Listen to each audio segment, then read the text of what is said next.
주변 사람들이 부탁을 잘 들어주는 것은 인간관계 유지를 위해 중요한 일입니다. 그렇지만 무작정 주변 사람의 부탁을 들어주다가는 만만한 사람이 되기도 하고 남일에 치여 내 앞가림도 못하는 사람이 되기도 합니다. 그래서 타인의 부탁은 적절히 조절해서 들어줄 필요가 있는데요. 그러다 보니 부탁을 적절히 거절하는 스킬이 직장 내 인간관계를 위해 정말 중요한 스킬이 되기도 합니다.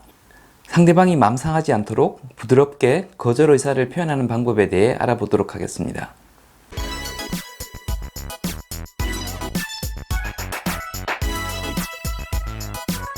안녕하세요, 장프로입니다. 사회생활 경험이 짧거나 직선적인 성격을 가진 사람들은 이견이 있을 때 바로 그 자리에서 짧고 단호하게 거절 의사를 표명하곤 합니다. 많은 일을 빠르게 처리해야 할 때는 효율적인 방식이긴 합니다만 상대방에게는 안 좋은 기억을 남깁니다. 말도 안 끝났는데 단호하게 거절 표명을 하면 일단 무안해집니다. 근거를 다 전달하지 않았는데 거절한 걸 보면서 선입견만으로 결론을 내린 것으로 판단하게 됩니다. 그러니 기분이 절대 좋을 수가 없습니다. 상대방을 꺾어서 내가 우위에 있는 기분을 즐기는 것이 아니라면 같은 값이면 상대방이 마음 상하지 않게 부드럽게 거절 의사를 전달하는 것이 좋습니다. 나를 향해 굴러오는 장난감 자동차를 반대 방향으로 돌려보내려고 한다면 부드럽게 잠시 멈추는 과정이 필요합니다. 딱딱한 막대기로 대받아치면 다시 돌아가기는 하겠지만 부서져서 돌아갑니다. 부러뜨리지 않으려면 손바닥 같은 부드러운 무언가로 달려오는 속도를 줄여 멈추었다가 천천히 반대로 던져주면 부서지지 않고 돌아갑니다. 대화하는 요령도 이와 비슷합니다. 부드럽게 속도를 줄이는 방법 중 하나로 거부 의사와는 무관한 중립적인 코멘트를 던져 잠시 멈추게 하는 방법이 있습니다. 이를테면 말씀하신 것과 관련해서 몇 가지 질문이 있는데요 라는 방식입니다.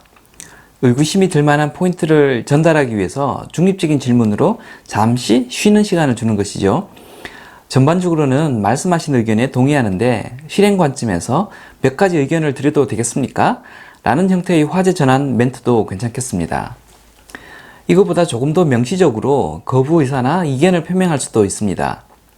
말씀하신 것에 대해 90%는 동의합니다.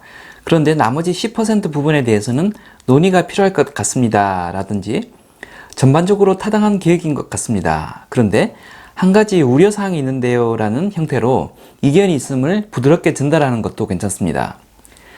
시간 관계상 이것보다 더 강하게 명시적으로 거부 의사를 전달해야 할 수도 있습니다. 그런 경우라 하더라도 상대방의 의견을 상당 부분 동의한다는 것을 선두에 먼저 깔아두면 좋습니다. 말씀하신 부분을 당장 도와드리면 좋을 텐데 지금 진행 중인 대형 프로젝트 때문에 당분간은 쉽지 않을 것 같습니다. 라든지 꼭 필요한 일인 것 같은데 해당 업무는 땡땡 부서와 맞물려 있어서 저희 부서가 나서면 문제가 발생할 것 같습니다.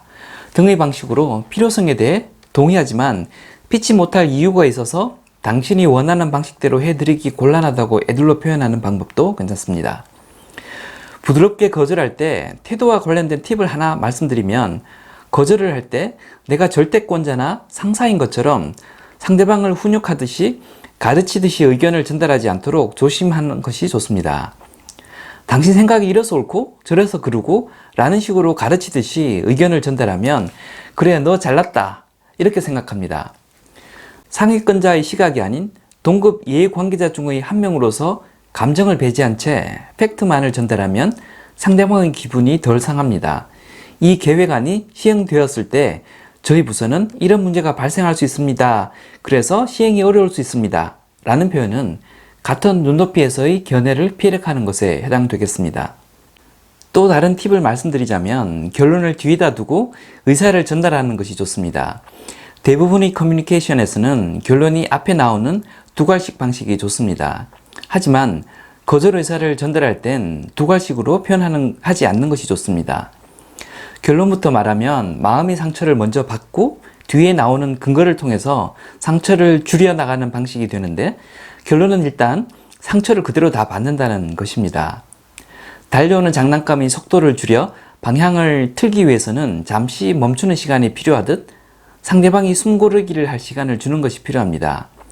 그래서 상대방 의견을 먼저 거부하거나 부정하지 말고 일단 공감하거나 동의하고 시작하는 것이 좋습니다. 동의할 것이 없다 싶으면 의견의 긍정적인 일면을 먼저 짚고 그 다음에 내 의견을 전달하는 것도 좋습니다.